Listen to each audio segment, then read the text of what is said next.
வணக்கம். நம்ம சேனலுக்கு தொடர்ந்து ஆதரவளித்துக் கொண்டிருக்கும் நல்ல உள்ளங்களுக்கு நன்றி. தொடர்ந்து ஆதரவு கொடுங்க. போதைப் பொருள், அதுக்கப்புறம் ஸ்ரீகாந்த் உள்ள சிறையில் இருக்கார். அதுக்கப்புறம் கிருஷ்ணா அவர்களுக்கு மருத்துவ பரிசோதனை நடக்க போகுது, நடந்துருச்சு அப்படின்னு பலவிதமான விஷயம். உச்ச நடிகர் மாட்ட போடாரு, அவர் மாட்ட போடாரு, போதை விருந்துகள், அந்த பண்ணையில் அது நடக்குது, இந்த பண்ணையில் இது நடக்குதுன்னு தொடர்ச்சியாக செய்திகள் வந்து கொண்டே இருக்கும்போது நம்ம ஏன் இதை தவிர்த்தோம்னா, இன்றைக்கி அவதூறுகள், இந்த விஷயத்தை வச்சு நிறைய அவதூறு கிளப்பலாங்க. அந்த நடிகர் பண்ணுறாரு, இந்த நடிகர் பண்ணுறாருன்னு பண்ணால் வியூஸ் அதிகமாகும். இந்த நட்சத்திர விடுதி அப்படிலாம் போட்டால் நமக்கு வருவாங்க பார்க்கக்கூடியவங்க. ஆனால் உண்மைத்தன்மை அப்படிங்கிறது காவல்துறை சொல்லாமல் எதுவும் சொல்ல முடியாது. அங்கொண்டு இங்கே ஒன்று பேசிகிட்டு இருக்குது. அதுவும் இல்லாமல் இந்த போதைப் பொருள் அப்படிங்கும்போது உங்களுக்கு தெரியும், போதைப் பொருள் அப்படின்னோடனே நமக்கு ஷாருக் கான் ஞாபகம் தான் வரும். அவங்க பையனை வந்து போதைப் பொருள் வச்சுருந்தாருன்னு சொல்லி ஒரு ஃப்ரேமை பண்ணி அதுக்கப்புறம் அது பொய்யின் ஆகி விடுவிச்சார். இப்படி வந்து அவரை வந்து ஏன் பண்ணாங்கிறது தெரியும். அது இப்போ அரசியல். இங்கே என்ன நடந்துகிட்ருக்குது, இன்றைக்கி வந்து ஒரு அரசியல் கட்சி தலைவருடைய பையனை இதில் ஃப்ரேம் பண்ணுறதுக்கான வேலையை இப்போ திமுக பண்ணுறத நல்லா தெரியுது நமக்கு. ஏன்னா அவங்களோட ஆதரவு பத்திரிக்கையில் அந்த மாதிரி கொண்டு போகிறாங்க. அதுவும் தவறு தான். ஏன்னா ஆதாரம் இல்லாமல் வந்து இந்த விஷயத்தில் உங்கள் அரசியலை வேறதுக்கு வச்சுக்கலாம். முதல்ல வந்து இது வந்து திமுக காங்கிரஸ் இவங்க குறையை தாண்டி எல்லா கட்சியிலையும் இந்த மாதிரி ஆட்கள் இருப்பாங்க. அதனால் ஒரு கட்சியை குறை சொல்கிறது அப்படிங்கிறது சரியான வாதமாக இல்லை. அது திமுகவாக இருந்தாலும் சரி, அதிமுகவாக இருந்தாலும், எந்த கட்சியாக இருந்தாலும் சரி. இப்போ எக்கனாமிக் டைம்ஸ் வெளியிட்ட அந்த ரிப்போர்ட்டை வந்து இன்றைக்கி அந்த கட்டுரை வந்து ஏன் முக்கியத்துவம் பெறுது அப்படின்னா, இந்த வழக்கை பொறுத்த வரைக்கும் எல்லோரும் நினச்சிட்ருக்காங்க போதைப் பொருள் விஷயம் இன்னும் நிறைய பேர் மாட்ட போகிறாங்க. தமிழ்நாடு போலீஸ் விசாரிக்குது. இது வந்து இன்னும் அரெஸ்ட் இருக்கும் அப்படின்னு எக்கனாமிக் டைம்ஸ் செய்தி வெளியிட்டிருக்காங்க. அப்போ எக்கனாமிக் டைம்ஸ் செய்தி வெளியிடுறாங்கன்னா அவங்களுக்கு ஆதாரம் இல்லாமல் இதை சொல்ல மாட்டாங்க, போலீஸ் சோர்ஸில் கிடச்சிருக்குது. அப்போ திமுக அப்படிங்கிறத இதை எப்படி பார்க்கும்? ஏற்கனவே நம்ம மேலே வந்து திமுக மேலே ஜாஃபர் சேட்டுன்னு ஒருத்தர் வந்து ஜாஃபர் அப்படின்னு ஒருத்தர் அவங்களுக்கு தெரியும், கொஞ்சம் நாளைக்கு முன்னாடி போன நாடாளுமன்ற தேர்தலில் போதைப் பொருள் வச்சுருந்தாருன்னு அரெஸ்ட் ஆகி 1 வருஷம் சிறையில் இருந்தார். அப்போ திமுகவுடைய பொறுப்பில் இருக்கார். அவர் விளக்குறாங்க. அதுக்கப்புறம் தான் அமீர்லாம் உள்ளே வந்து அவங்க இருக்காரா இல்லையான்னு அது ஒரு பெரிய சர்ச்சை. ஆனால் அவர் வந்து ஜாஃபர் அவர்கள் வெளியில் வந்துட்டார். அப்போ திமுகவுக்கு வெளியிலேருந்து பார்க்கக்கூடியவங்க என்னங்க போதைப் பொருள் வச்சுருக்கவங்க சப்ளை பண்ணுறவரெலாம் திமுகவில் இருக்காங்க அப்படின்னு ஒரு பெரிய ஒரு விஷயத்தை வந்து இன்றைக்கி வந்து எல்லோரும் எதிர்கட்சிகள்லாம் சேர்ந்து கிளப்பினாங்க. இப்போ திமுகவுக்கு என்னென்னா தற்காத்து கொள்ளணும், எங்கள் கட்சியில் மட்டும் இந்த மாதிரி ஆட்களில் எல்லா கட்சியிலையும் இருக்காங்கன்னு சொல்கிறதுக்காக அவர்கள் ஒரு ஃப்ரேம் பண்ண பார்க்குறாங்க. இது சரியான வாதமா அப்படின்னு நம்ம நினைக்க தோணுது. சரி, இது வந்து இப்போ அடுத்த கட்டமாக எப்படி போகும்? எக்கனாமிக் டைம் சொல்கிறத பார்த்தா இன்னும் கைதுகள் நிறையா இருக்குன்னா இடி உள்ளே வந்துடும். இடி உள்ளே வந்தால் என்ன நடக்கும்?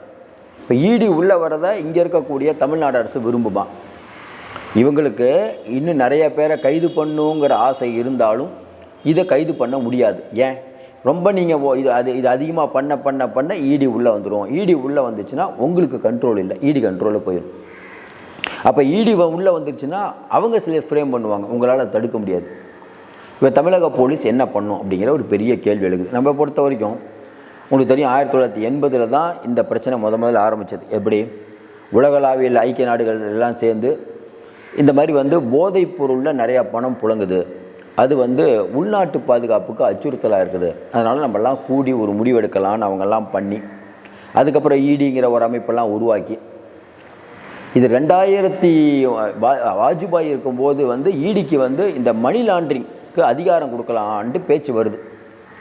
2005 ப. சிதம்பரம் அவர்கள் இருக்கும்போது தான் காங்கிரஸ் கவர்மெண்ட்டில் தான் இந்த PMLA அப்படின்னு ஒன்று உருவாக்கி இடிக்கு மிகப்பெரிய அதிகாரம் கொடுத்தாங்க.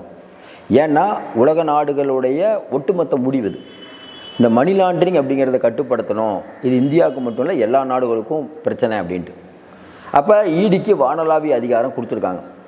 அப்போ இடி அப்படிங்கிறது ஒரு எஃப்ஐஆரை வச்சோ ஏதோ ஒரு எஃப்ஐஆர் ஏதோ ஒன்று இருக்கணும். ஏதோ ஒரு ஸ்டேட் போலீஸோ சிபிஐயோ இல்லை வந்து இன்கம் டேக்ஸோ ஏதோ ஒன்று போட்டிருந்தால் தான் உள்ளே வர முடியும். அப்போ இப்போ வந்து இவங்க வந்து ஸ்ரீகாந்த் கைது இவங்களெல்லாம் எஃப்ஐஆர் போடும்போது ஆட்டோமேட்டிக்காக இது வந்து இடி உள்ளே வரலாம்.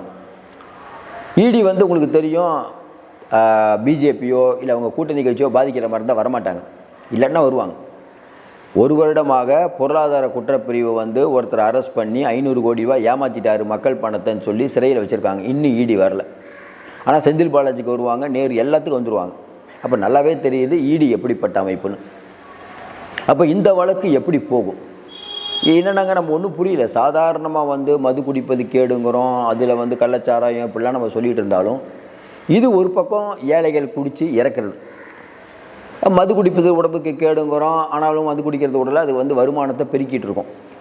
நம்ம சிகரெட்டு இது மட்டும்தான் தெரியும். ஆனால் இப்போ அதையெல்லாம் தாண்டி நமக்கு இப்போ அதிகபட்சம் தெரிஞ்சது கஞ்சா. இப்போ கொக்கைன்லாம் நம்ம பார்த்துருக்க நிறைய பேர் பார்த்துருக்கவே மாட்டோம். இப்போ நம்ம எப்படி இருக்குன்னு கூட நமக்குலாம் தெரியாது. ஏன்னா இப்போ இருக்கவங்க தான் கூகுளில் போட்டு அதையும் பார்த்துட்றாங்க. அதை ரொம்ப ஆர்வமாக இருக்குது அவங்களுக்கு. ஏன் இதை சொல்கிறோம்னா, அப்போ இந்த போதை அப்படிங்கிறது இவ்வளவு காஸ்ட்லியான போதை, சனி ஞாயிறு பார்ட்டி வைக்கும்போது நடத்துகிறாங்கும்போது எங்கே போய் கொண்டிருக்கிறோம் நாம் அப்படிங்கிற கேள்வி எழுது.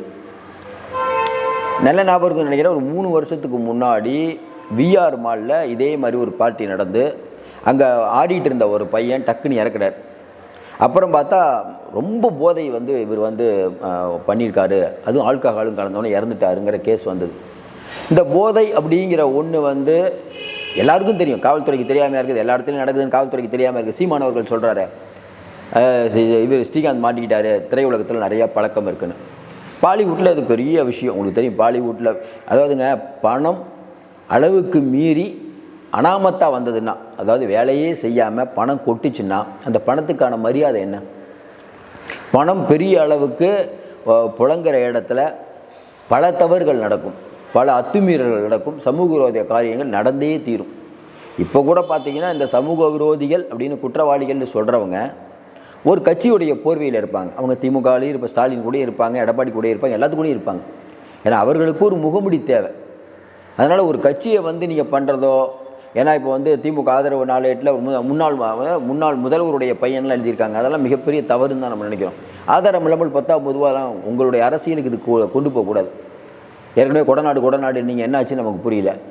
உண்மை இருந்தால் கண்டுபிடிங்க, அவ்வளோதான். இப்போ கூட நம்ம என்ன சொல்கிறோம், ஒரு திமுகவையோ அதிமுகவையோ இதில் ஃப்ரேம் பண்ணுறதை தாண்டி ஒரு கட்சி இந்த விஷயத்தை பண்ணுறதுக்கான வாய்ப்பு இல்லை, உங்களுக்கு தெரியும்.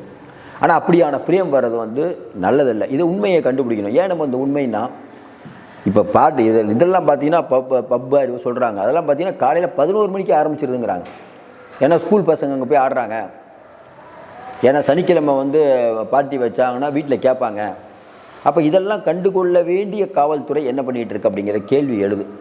நம்ம என்னென்னங்க இந்த விஷயத்தில் வந்து காவல்துறையோ மற்ற யாரையும் குறை சொல்கிறதுலாம் தாண்டி கொஞ்சம் யோசனை பாருங்கள். அரசியலுக்காக இப்போ நம்ம எடப்பாடியை குறை சொல்கிறது, ஸ்டாலின் ஆட்சி பிரச்சனை அப்படிலாம் தாண்டி, இப்போ நானும் நீங்கள் எல்லோரும் மனிதர்கள் தான், இந்த சமூகத்தில் தான் வாழ்கிறோம்.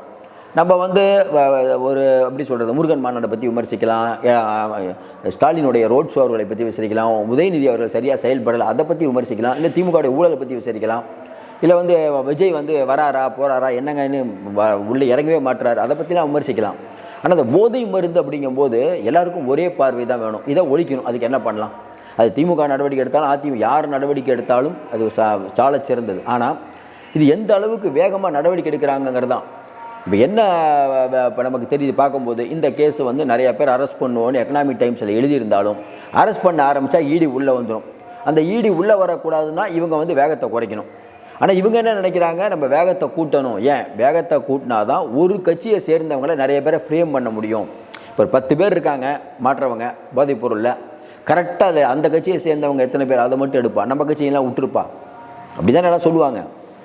காலங்காலமாக தானே பிஜேபி அதானே பண்ணுது, எல்லா கட்சியாக தான் பண்ணும், அவங்க கட்சியை காப்பாற்றும். ஆனால் என்ன சிக்கல் வருது, நீங்கள் மாற்றுக் கட்சியை சேர்ந்த ஒரு 4 பேரை ஃப்ரேம் பண்ணால் கூட உள்ளேருந்து ஈடி வந்ததுன்னா அவங்க உங்கள் ஆட்களையும் சேர்ந்து கைது பண்ணுவாங்க. அது இப்போ அந்த சிக்கல் இருக்குது. இப்போ மாற்றுக் கட்சியை டேமேஜ் பண்ணலாம் நினச்சா கூட ஒரு சிக்கல் இன்றைக்கி இருக்கக்கூடியவங்களுக்கு இருக்குது. இது எப்படி அணுக போகிறாங்கன்னு தெரியல. ஏன்னா பல சந்தர்ப்பங்களில் பார்த்தா இவங்க வந்து தப்பாக விஷயத்தை பண்ணி மாட்டிக்கிற விஷயம்லாம் உண்டு. நேர்மையாக நடவடிக்கை எடுக்க மட்டும் நம்ம உள்ளபடியே நம்புகிறோம். மறுபடியும் சொல்கிறோம், இந்த போதை மருந்து அப்படிங்கிற கலாச்சாரங்கிறது இது வந்து கட்டுப்படுத்த முடியாதான்னா, ஏன்னா இது உலகளாவிய விஷயம். அமெரிக்காவில் இருக்கக்கூடிய அமைப்பு சொல்கிறாங்க, இந்த மாதிரி டெல்லியில் இந்த ஒரு இடத்துல கிடவுன் இருக்குதுன்னு சொன்னதுனால தான் அந்த ஜாஃபர் அந்த நெட்வொர்க்கே வெளியில் வந்தது. அதனால் இதை வந்து கட்டுப்படுத்த வேண்டியது அனைவரின் கடமை. போதையில்லா தமிழகத்தை உருவாக்க நம்ம வீடியோ வெளியிட்டால் மட்டும் போதாது, இதை வந்து பண்ணணும். இது எங்கே போய் முடியுதுன்னு நமக்கு தெரியல. நம்ம மறுபடியும் சொல்கிறோம், இந்த விஷயத்தெல்லாம் பேசினா நமக்கு வியூஸ் போகணும் கூட தெரியல. இருந்தாலும் நம்ம பேசணும்னு ஒரு இதில் பேசுகிறோம். தொடர்ந்து நமக்கு ஆதரவு கொடுங்கள். மீண்டும் சந்திப்போம். நன்றி, வணக்கம்.